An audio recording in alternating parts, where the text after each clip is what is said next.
Good morning, everybody. Welcome to the Flow Show. Me and Kay are back from our travels up to the Big Smoke. Day off yesterday. Good to see you lot haven't broken anything while we were away. Morning, Kay. You recovered? Morning, Ryan. Yeah, sure, mate.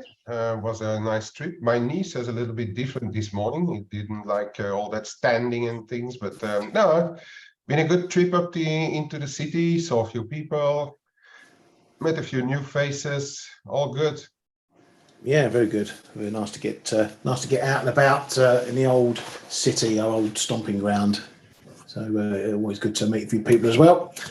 Right, let's get stuck into things. No rest for the wicked here. We had time off, so now we're back to the grind. Bit to go over. Going to start with the economic data. Just coming through bits and pieces that obviously we missed yesterday. Germany CPI coming down a big chunk. That was seen in the regional numbers earlier yesterday morning. Looks to be some of that travel washout that we saw inflation going up on. The subsidies from last year were feeding in, just skewing the numbers there. That looks to be dropping out now. What that has done, it seems, we'll just jump forward to today's CPI numbers, particularly from the Eurozone, the flash numbers there. And as you can see, quite significant drops in inflation core and headline inflation there, likely to be the German effect on that. Core CPI expected at 4.8 came in lower, 4.5. Headline 4.3 from 4.5 expected, so both lower than expected. Again, on that German number, likely the big driver. As we saw from the other numbers, Italy at the same time, a little bit more stickier. The Eurozone HICP measure 5.7 going up higher than expected, and last month CPI was down a pip, but still sticky numbers, and we've seen that from other countries as well. Going to hop back to yesterday's stuff now, just while we're on the subject. US GDP, nothing much to write home about there. The final numbers, we're just about to finish Q3, so no one's really fussed about that. Unchanged though, the quarter-on-quarter annualized number there. Jobless claims look to be trending lower still, 204k on that one. 4-week average also coming down. So just when we thought, are we going to see some job worries? Well, jobless claims has been trending lower for several weeks now, so still no real worries coming in over there. Don't worry about these PCE prices. It's all Q2 stuff. We get the updated PCE numbers today. Pending home sales looking a little bit soggy, down 7.1%. So playing into a little bit of housing weakness that we're seeing just coming in of late.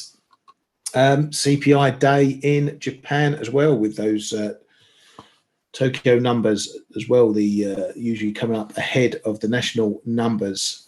Core 2.5%, a pip worse than expected, down 3 pips on last month.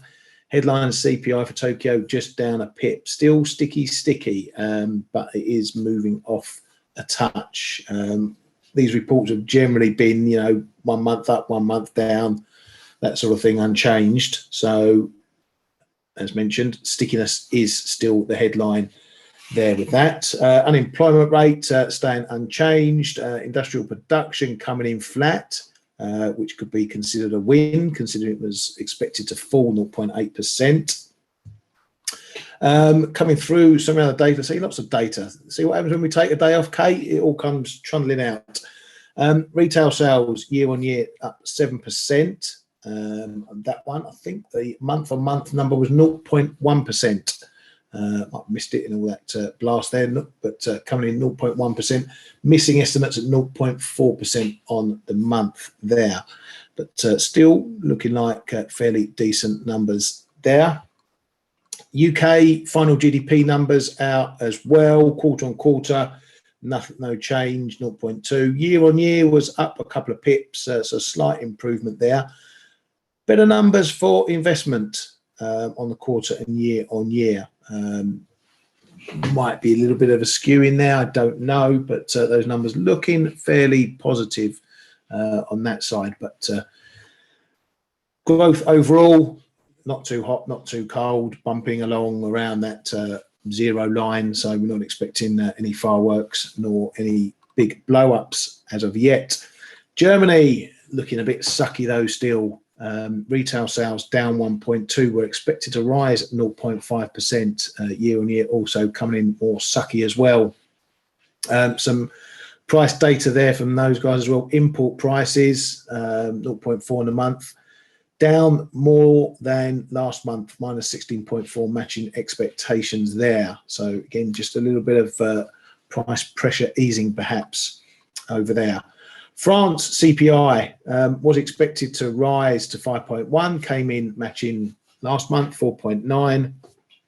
The Eurozone measure, again, looking to go higher, but came in at 5.6. So at the moment, these forecasts aren't getting really close to the mark, but overall, that word stickiness is still prevailing in these numbers. German jobs. Unemployment was expected to rise to 15k or go up 15k, only went up 10k. Unemployment rate unchanged. Really, probably nothing to see there. Mortgage approvals in the UK, 45.35k, so slightly better than expected. Mortgage lending up a good chunk there. Likely, maybe we're seeing the start of some of this remortgaging coming in, people locking in, hence why that big move up over last month's mortgage lending. Bank of England consumer credit, 1.644 billion, beating expectations, 400 million higher than expected. As always, we look at the credit card component of that to see if there's any red flags. Nothing really there. It went from 0.6 billion to 0.7 billion. The main pickup in borrowing is still on personal loans and things like car finance, which, as we've been saying for a while now, the UK is in the grip of lots of people changing their cars to become compliant with new climate zones. For those not from the UK, ULEZ, as it's known over here. Everyone's still chopping and changing their cars up for that. So that's potentially why we're still seeing fairly strong numbers there. But on the old plastic, nothing to worry about thus far. Well, I think that's it from the data, so we can move on to the other headlines. Get rid of that for the moment.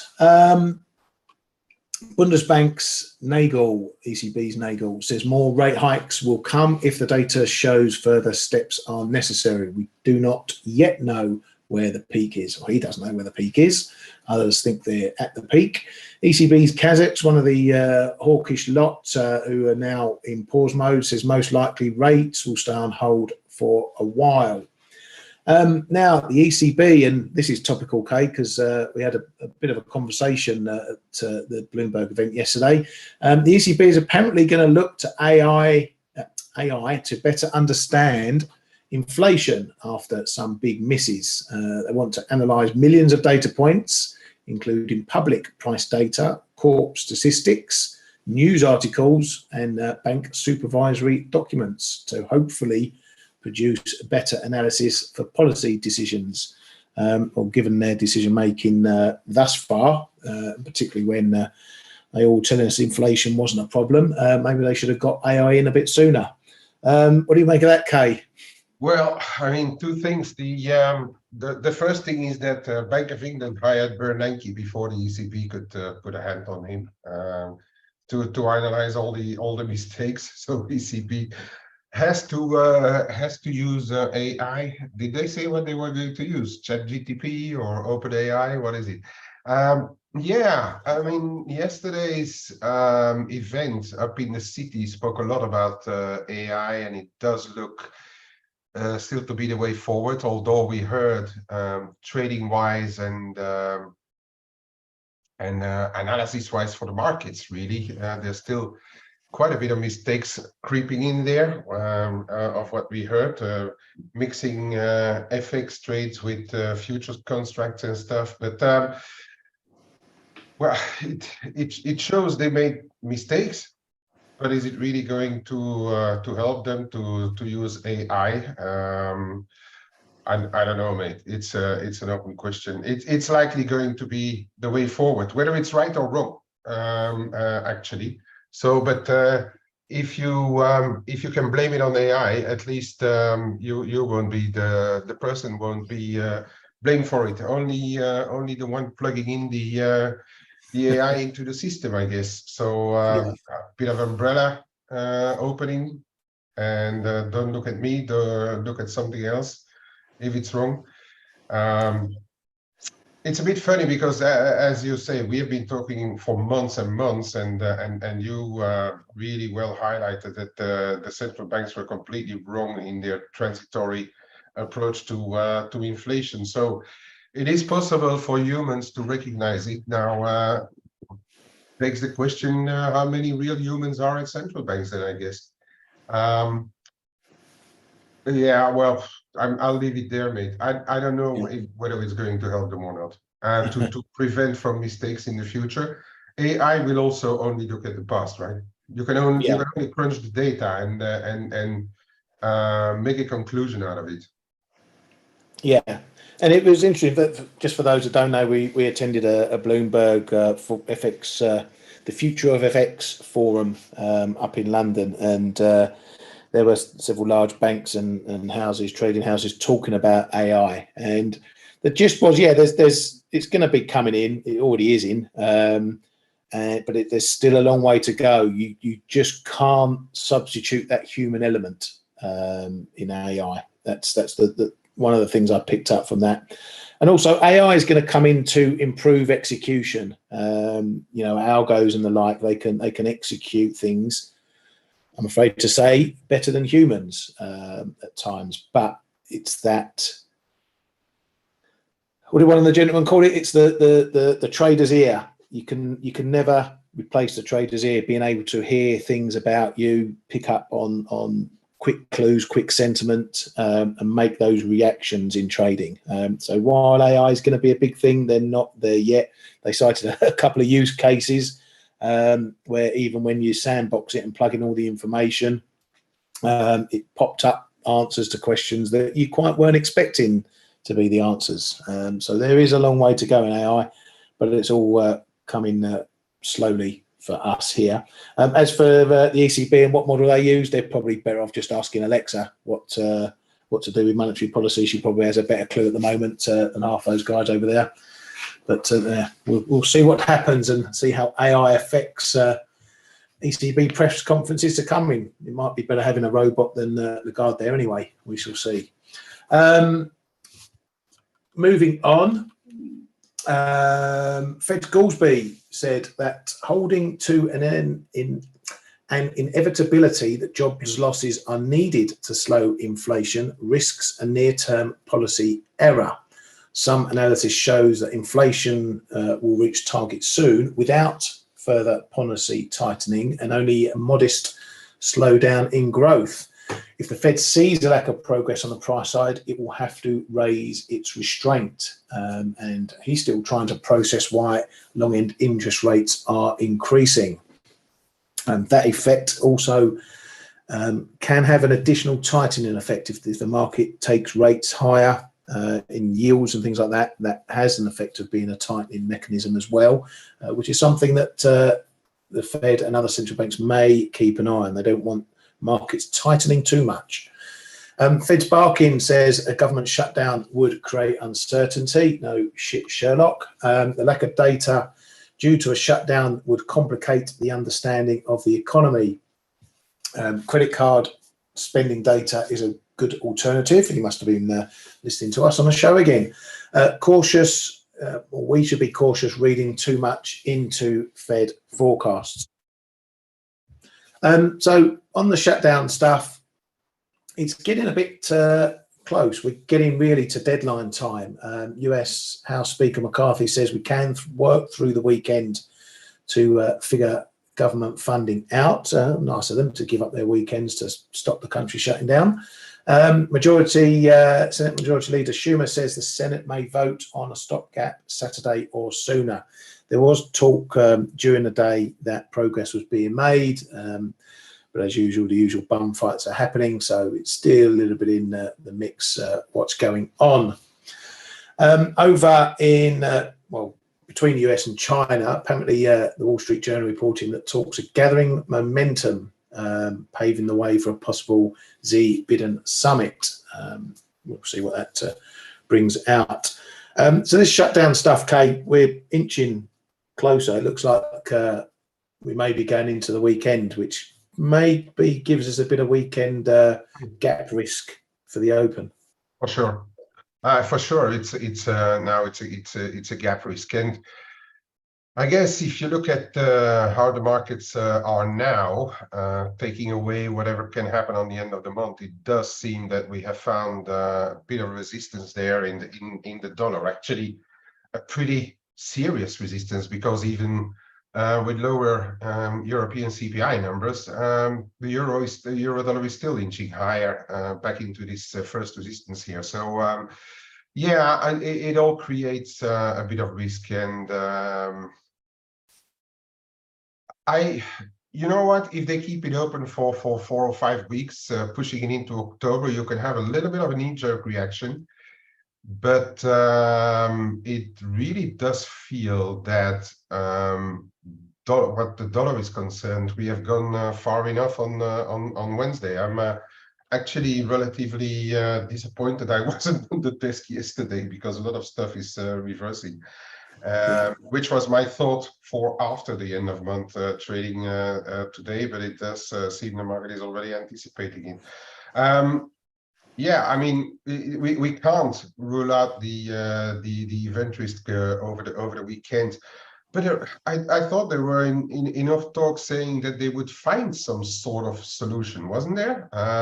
Or did I misread or miss some of the comments that were made? It's possible. Yeah, it's been back and forth. You know, there's even talk of some in the Republican Party wanting to out McCarthy, getting replaced. So there's there's bum fights within bum fights within bum fights going on over there.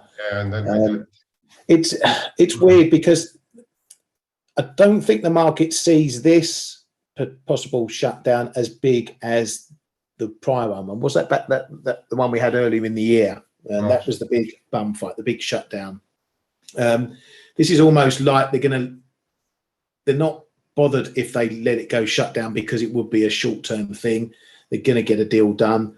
It's just one of those things where maybe both sides are trying to say to the other side, we're not giving in. If we shut down, we shut down. But as I say, I don't think it's ever going to be a long drawn-out thing. We may get no agreement on Saturday. The market wakes up and says, right, it's a shutdown from Monday or whenever, and then Monday they come in and get a deal done. I think that's the possible situation. So I'm not sure the market reaction is going to be huge on it. The thing is, shutdowns is I'm not going to say it's easy to trade or whatever for us, but it's just like the longer it drags on, the worse it gets, right? And that's the thing. The problem with this one, where I'm going to slightly disagree with you that it's not such a big thing right now, it actually may become a much bigger thing, because the ones that we had in what is it, March or so, or April, that was pushing it further down the road, but now we are further down the road. So what are they going to do about it right now? That's that is, I think it could actually end up being a bigger thing than the one we had earlier in the year. But yeah, I mean, it's very tough to front run events with politicians. So we really will have to see what happens once we get there, really. Yeah, but yeah, either way, there's a bit of a risk for the weekend, one way or another, whether it's shutdown news or not. Now, yeah, as mentioned, we look at dollar yen as the proxy. That looked to be the dollar looked to be the bulk of the flows, month end or whatever, coming into this week. Whether we've seen that peak yesterday and now it's hit a brick wall, bit of a sharp set off this morning, which might have been, I don't know, Mr. 8 a.m. man and all the models just reacting, or a lack of buying this morning has seen everyone turn tail. It has been a bit of a strong move elsewhere, particularly when you look at something like euro dollar. We pointed out the 105 level. You couldn't get a more perfect move on that one. So yeah, it looks like the dollar buying has abated. What that's done, particularly for dollar yen, is it's reduced, in my opinion, the intervention risk. We've still got to get through today. Obviously, we got some data later, the PCE numbers, of course.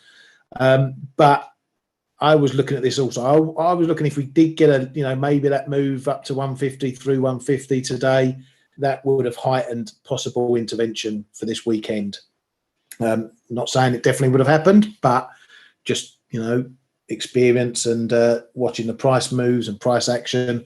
If we'd have been above 150, maybe 151, somewhere like that, I think there would have been a growing risk of intervention. And I wouldn't have liked to have been long dollar yen into the weekend. But as it is now, if this move continues, I mean, we're not far off the highs still, but if we're looking more softer, if we stay below 150, I think into the close, I think that's going to reduce a lot of tension for the Bank of Japan. We're still not getting the hugely volatile moves. We'll have to watch that fix later on, but I think maybe a little bit of pressure's off. And I know a couple of guys know when we're looking at options, I was looking at some puts down below around 148.50, 49-ish, depending on where we were. Definitely looking at those sorts of levels if we were up above 150, but I might just sit on my hands now. I'm still long from 147, so I'll be happy to sit in those. I'll be happy to keep those over the weekend. Let's say we're at 149 or below going into the weekend. If we were above, I'll be worried about those longs and keeping that risk with that intervention risk. How do you see it right now, Kay? Well, we're looking at how it develops right now since the morning. I'm a little bit worried, actually, because you see all the dollars are under pressure, but the dollar yen is coming back, and the crosses are actually ramping higher. This is actually exactly barring sterling, perhaps, which is not really, which has seen a big rebound, and which should be, we should be a bit of seeing sterling selling for the end of month, but I think the dollar does its bit there. But no, I'm actually a bit worried on the yen crosses that we may run right into one. And I'm not saying it's going to happen. Really, by no means, I'm not saying it's going to happen. But my alert antenna is really quite high, because if you look at look at all those crosses, Canada, good point. Kiwi yen, even sterling yen, which was doing a little bit worse for a while, is really crawling back higher pretty fast. Euro yen was at a risk of breaking yesterday and the day before. It's ramping higher. I think if you take away the dollar yen, which is under 150, I think the rest is looking absolutely ominous. Or would that swing it though? Would the crosses swing it for them to hit the button if dollar yen is around 149 or below that 150? Yeah, that's the thing we've been talking about, right? Are they only looking at the dollar yen? And the answer is no, because if even if the yen trade weighted index now is at its really lows, I think it has an importance, because we came out of 3-4 relatively quiet sessions. I mean, okay, dollar yen was 100 points higher or whatever, but then the rest of the dollars were higher as well. Yen crosses weren't moving that much, and yet Suzuki found it useful to come and warn us every day. So there's still those two things going on. I think there's the government with their stimulus, and the Bank of Japan funding it, and that's why they are so slow in normalizing. One of the reasons why they are so slow in normalizing policy. But on the other hand, you have the MOF, who is likely who will have to take care of the value of the yen. And let's face it, Bank of Japan publishes the NIR on their webpage, so it's going to be taken into account, and we are back to very, very, very low levels. So I do think that where we were just looking at speed and the dollar, we really have to look at other stuff as well. That is my opinion, and I think something's changed versus the traditional and historical approach to interventions. I do think that something has changed, and if you see even a dollar yen here, but assuming that euro dollar goes back up to 107, 107 and a half, cable trades above 123 again, the resistance, and dollar yen still sticks here. It might be enough to bring him out of the woods. It just may be, you know. I'm not ruling it out. I've got my calls running. I've been really actively hedging them on this move closer to 150. Bought some back of the hedges on the drop this morning. I'm just running that, but I do make sure that I'm now quite highly hedged just for the next couple of sessions against that call. I'm not leaving too much of it open, and I will go into the weekend just as a measure of caution. I mean, the call is doing good actually, but it's and the hedges as well. But I think it's good enough now to be on pretty high alert. Yeah. Okay. You might have scared me into getting out my longs now. No, well, you know, no. If you have a cash position, it's going to be about the levels, right? But you just make sure that if you want to protect your cash position, let's assume that since we held 148.5, you just put your stop under 148.5, but just make sure that your bookie can execute you, and that you're not executed at 147.5 or so, you know, if they intervene, because it can create gaps. If for anyone who has a position now long dollar yen and want to protect it, make sure that your broker protects you as well, and that you're not finding yourself looking at a deep gap versus your stop loss level. That's the big risk for this weekend, because if they intervene before retail platforms are open, you've got no chance. You'll get in wherever the first price is when it opens. If that's 400 pips lower, you know, if I've got my current stop loss on my 147 longs is at 148.40, so I came close. But that won't mean anything. Having my stop there won't mean anything. If it opens 400 pips lower, that's where I'm going to get my stop filled. So that's the risk I don't want to potentially wear into the weekend. You know, if it's trading at 151, fine, and I've got a bit of margin to play with, because an intervention's probably, you know, 200, 300, 400 pips maybe max. So at 151, I'll probably be opening at 147. So I've got time to maneuver potentially. But if we're here and they intervene and it opens 400 pips lower, no, I'm out the, you know, I'm taking a hit on that. So yeah, you've got to look at your risk. Maybe nothing happens this weekend and it all dies down. Who knows? But you've got to protect your accounts at any one particular time. Right, let's move on to some other prices. So Ali, you're doing your gold jobbing again. Good to see, mate. I took a bath on my gold. I tried the knife catching trick. I went against this fib as a first entry. I had it in there, and then I got stopped out at 65 down here. So I took a bit of a bath on that one. That's what happens when levels don't hold and they break quite significantly. Bit of a move up again. This is all a bit mixed in with what's going on with the flows and end of month and whatnot, so a bit noisy in there. But if we're going to get up to this broken level 1884.85 and that holds, that's going to suggest some further downside for the gold stuff. As you can see on the wider chart, we have got a fib further down 1841s, and then we start getting into a bit of a traffic zone down in towards the low 1800s.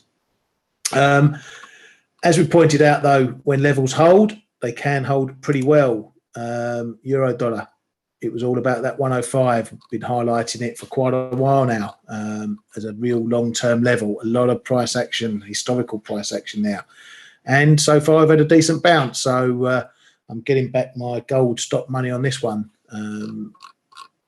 pretty well at the moment. Just be aware, those who are not in the room haven't seen, I did put a tweet out. We have got a reasonably large expiry up at 106 today, 3.75 billion rolling off. So I wouldn't be surprised if, for want of any other data and headlines, we might just hang around there for a bit. There is another bundle up at 107s. 3.8 billion. So even if we tick up there, we might see a similar thing happen. So just keep that in the radar for today. Really is a case of the dollar reversing it. I mean, can you call it dollar weakness, really? You know, it's not fundamental weakness at the moment. It's just washing out of what we've seen all week, isn't it, Kay? Cracks. Cracks or cracks? Cracks with CK. Cracks appearing. Seen those housing data coming off a little bit. Seen the prices in the GDP coming off a little bit. Of course, these housing data are still pretty good. I also think that there is just a case of went a little too far too quickly. So the jury is out right now, but I do have the impression that there may be a few cracks appearing in this dollar armor. And recall what I said when on Wednesday we had a dollar buy over the fixing, and then it even continued a little bit later. But I was in the cable and happily took my profit, and because anywhere below 121.40, I just felt that there were like bits creeping in, and I said it several times in the chat room. I said this stuff is starting to look stretched, and people seem to be quite happy to get given what the fixing people have to sell in, and that was in the cable, and then the euro tagged at 104.85.90, and it was all seemingly prone for a bit of a, and now it depends, yeah, a reversal or a setback. But the setback is real and pretty strong, and euro is in the first resistance, the breakdown zone here, and it's right now it doesn't show too much of a move to get back down, despite lower CPI prints out of the eurozone. Cable is still going higher, and we're inching closer to the 123 break zone. And then you have a couple of them which are really, in my opinion, impressive when you see the rebound, and those are the commodity currencies. Look at Kiwi. Kiwi was one I said in the room as well. I was going to keep an eye on for the end of the month, because I would have loved to buy a further sell-off, and I seemingly completely missed that one as well. We are 140 points higher in the Kiwi of the low, which is more than 2% move. We can't. We know that there's not that much liquidity in New Zealand dollar, but you just can't ignore it. It's an over 2% move, which is one. It's not one of the major currencies, but it's one just in the back of it. We that bounce of 59 is serious. If you look at the Aussie dollar, let me pull that one up as well. We went to tickle those lows, even went a little bit below the prior lows, but then we already have like 150 points rebounds. You know, that is not something just a little setback. That yeah. Looks to me, the market may have been over positioned and into month end, and then a bit of cracks appearing in the US data as well, are setting it back. But it's going to be an interesting one come tonight and the open on Monday. If the dollar doesn't stand up come next week, I think we may have seen for this move the high in the peak in the dollar. I think so, and that was somewhere my idea. I started the week with saying that the last rush in the dollar, but it seems to have come 2 days earlier than what I expected anyway, and we're already on the way to the other side. So we can't give any trading advice, but I think it wasn't a bad thing for those who were trying to catch a knife in stuff like euro dollar cable, Aussie and Kiwi, for instance. Yeah, the yen is a different animal, as I said. It's really a different animal. It is one of those currencies that's the models, and I agree, say that we should have a bit more yen selling before the week is over. And that's where I'm going to say be very, very careful what happens over the weekend. because they may really not like it, or even this afternoon on a Friday afternoon, just give those speculators something to think about. It's all possible, you know. So I'm not going to rule anything out there. There's one last thing, and perhaps I can mention it while looking at the chart, because we had Mexico yesterday as well. We had the Central Bank of Mexico, and I would like to have a look at the MEX once you will be done. Yeah, we'll do, mate. I'll hand it over to you in a moment. Yeah, I mean, you know, Kiwi's looking a bit standout, but then we've heard people getting a bit more bullish over the Kiwi and potential for the RBNZ. So you know, maybe that explains why we're seeing a bit more action in there than we're seeing in Aussie dollar, perhaps. But then you've always got to check your charts, because you know, what do we say about this area here? The price action here, it had stopped going down. It found its bottom. You know, it slowed up this descent, and then we just start to see the little creeping up of the support steps. So you know, that's I've explained it enough times. That's the sort of price action you want to see. Okay, we kept making lows, fine. Then you get the point where we stop making new lows, and then the lows become higher. That's the price action you want to see. It is a little bit of noise in here with this end of month stuff, but now you've got to look at what it's got to do. Okay, fine, it's had a nice bounce. What's it got to do after that? You know, you might be a bit reluctant to buy it on up here at the top, given the move we've seen. So now you need to look below, see where your break points are. You know, 59, 80s, 90s is a break point. You know, if we get down there, hold it, then that gives you conviction that this is maybe has something more to it than just a reactionary bounce. Then you've got your conviction to maybe try the long side and look for a move up. But if it continues going up, it's got to get above somewhere like 60-60. You know, just this area where we had prior support before we got the break. And same with things like Aussie dollar. You know, where have we run into? 65. Can't get above 65 in this move. Is that significant? We'll wait and see. If it gets above 65, can it clear this area? It couldn't clear this area for the best part of a month. So it's still got plenty of work to do. Slightly different price action to the Kiwi, though. This is coming off a fresher low. So you can see maybe we're not quite ready to turn. We haven't had the evidence of stepping up off the bottom yet. So it keeps the picture a bit muddy. Strong move, no doubt about that. Still got plenty of work to do on that one. And the last one, dollar China. Again, I'm ruining the potential of missing something when not on the desk or not catching it at the right time. 732s, we got up there again, a bit higher than 732. This was my watch point. If we were going to maybe move to the highs, we needed to get above there and hold above there. But we got up there, we went a bit higher, then we've fallen out of bed again, back down to that old 728 area. That was sticky previously, just a bit of an on-off level. So again, possibly further wash out of the dollar move rather than anything's looking rosier in China. So all about the dollar pretty much at the moment, and we'll see what happens into the last fix of the month when we get that later. Right, Kate, get your magic wand ready, mate. I'm going to bounce it over to you. Oh, I don't know. When am I doing it? Oh, lost it.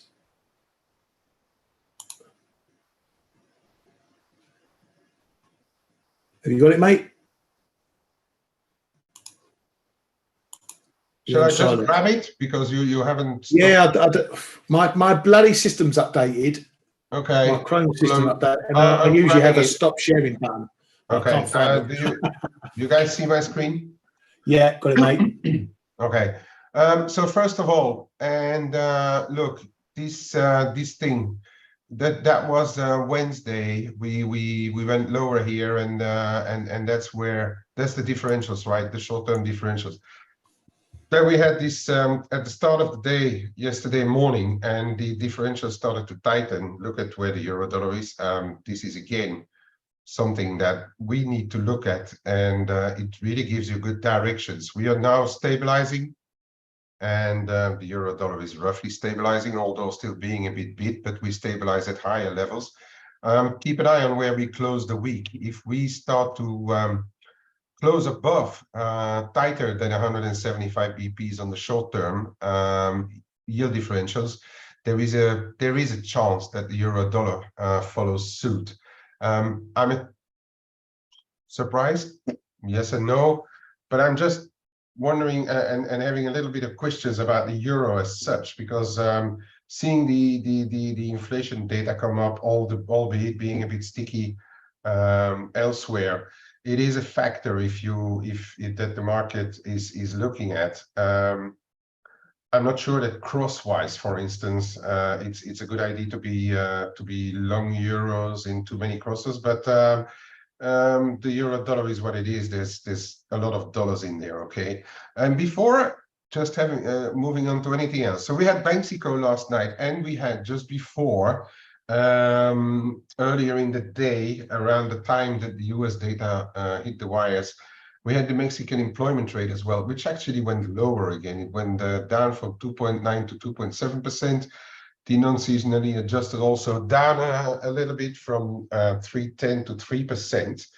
That already put a cap on the dollar mix, and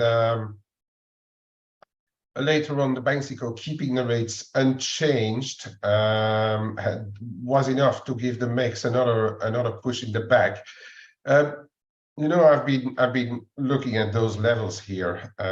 It just failed to reach there, unfortunately. I've been saying it a couple of times today, but it would seem to have been really a bad day to be out of the office for me yesterday, but not catching some reversals on some or at least pullbacks on some currencies.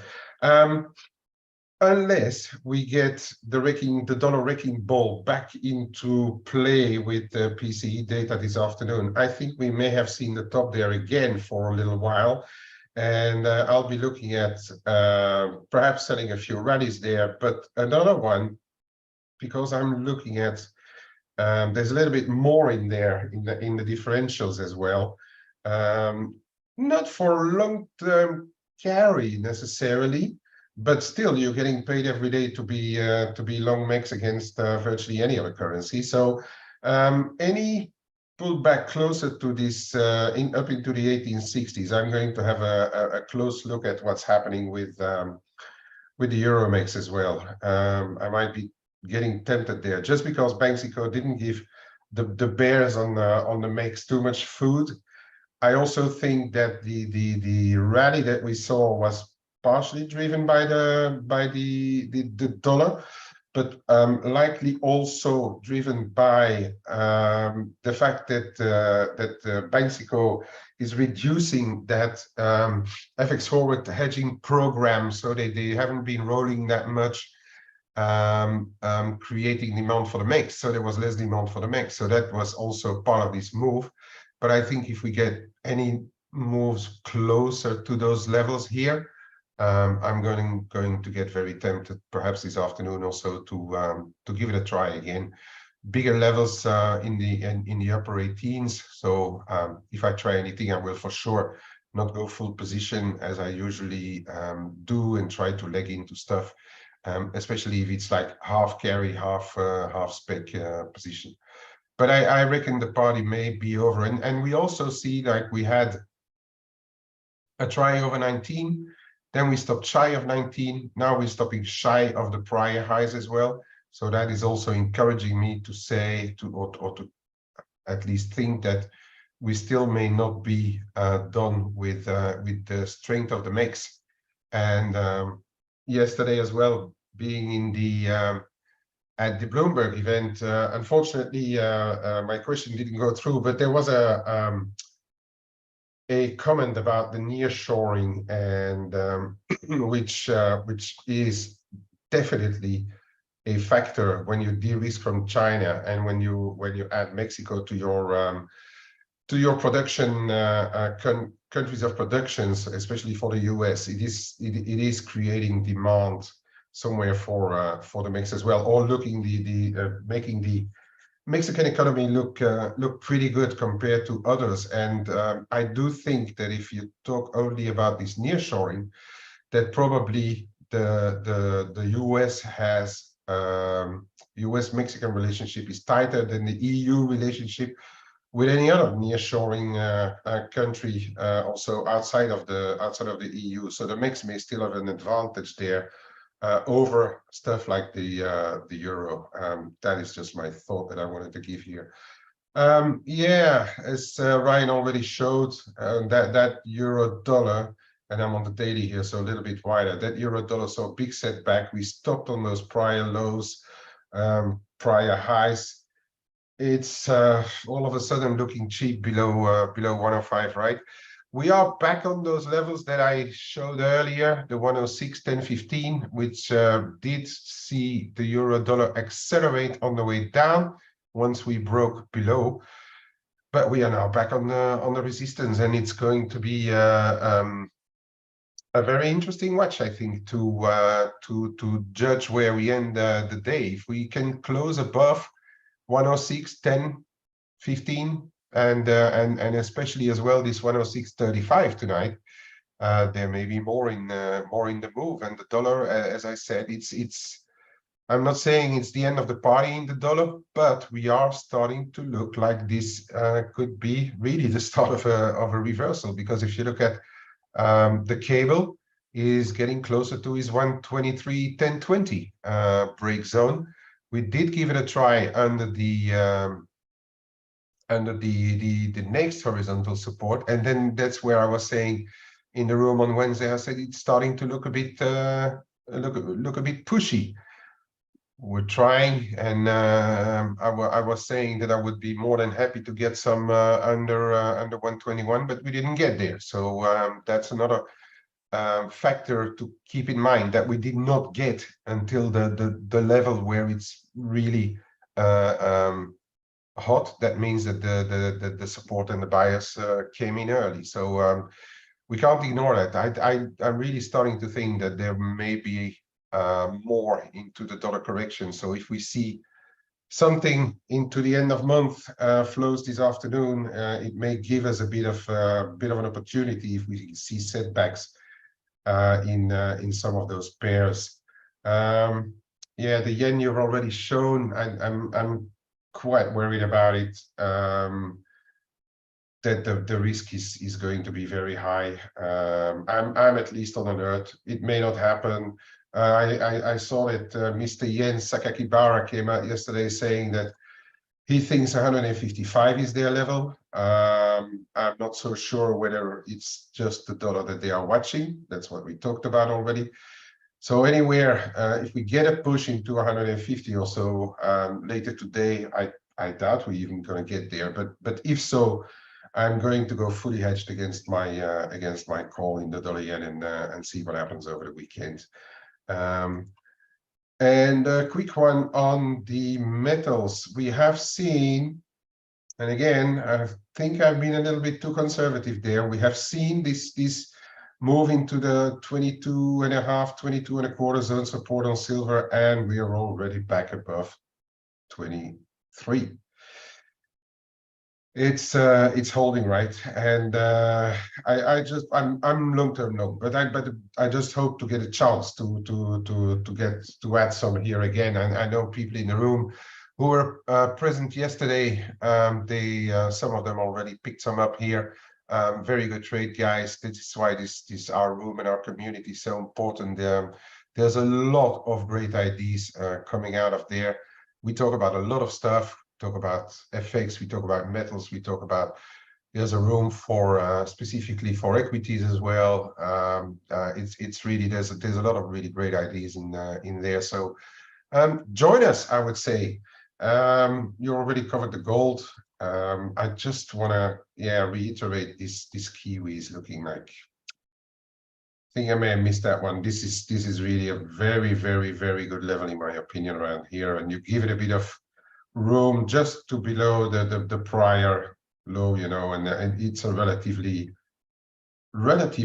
low risk trade for somebody who wants to counter trade dollars. But again, I hope there will be an opportunity to do it. And with that, Ryan, I'm going to give it back over to you for the end of this week. Just telling people to stay safe when you trade the fixings in about 4.5 or so hours from now, we should see a bit of activity, and then end the month and see what happens into the start of the next month. Yeah, can you see my screen now okay? Jawohl. Yeah, good. Cool. Yeah, so just looking at the PCE data, that's going to be the kicker today. Looking to follow the same path as the CPI data we got a couple of weeks ago, in that the headline is expected to come up a couple of pips to 3.5, but the core number is expected to drop back to 3.9 from 4.2%. So, as I say, similar pattern to the CPI. Really, the trade will be if there's a big variation, if this is hotter than expected, if this isn't as weak as expected, or conversely, if they're all weaker than expected. In fact, this doesn't go up. That might, again, jiggle around the Fed expectations and confirm whether they were right to pause and potentially go on hold. So that's really to look at. Just keep an eye. We also get some of the wages data and income spending, that sort of thing, coming out as well. Keep an eye on that. Canada GDP as well. It's the monthly number way back in July, so a bit lagging, but might be something for the loony lot to keep their eyes open. Austin, RBA is the 3rd, which is Tuesday, I think, off the top of my head. Is the RBA, yeah, 3rd of October, the RBA. Tuesday morning, yeah? Oh. Yeah, Tuesday morning, so Monday-ish night, depending on where you are, of course. Right, all left to be said. Thank you very much for coming to the Flow Show and supporting us and what we do here by your viewership. I hope, again, this week we've steered you with some good analysis and kept you on the righteous path. Thank you as ever to my colleague K-Man for all his valued insight, and Steve and everyone else in the ForexAnalytix squad for making it all happen. Have a great rest of your day. Don't do anything silly. You've had a good week already. Don't go blow it at the last minute. Switch it off. Go and do something better instead. Go down a pub. Have a great weekend, everybody. We'll see you all bright and breezy on Monday. Hello. Hey traders, this is Blake Morrow with ForexAnalytix. Thanks for stopping by our YouTube channel. Don't forget to like these videos, share them, and subscribe to our channel so you don't miss any of the content that we provide here for free. Thanks for stopping by. I'll see you in the next video.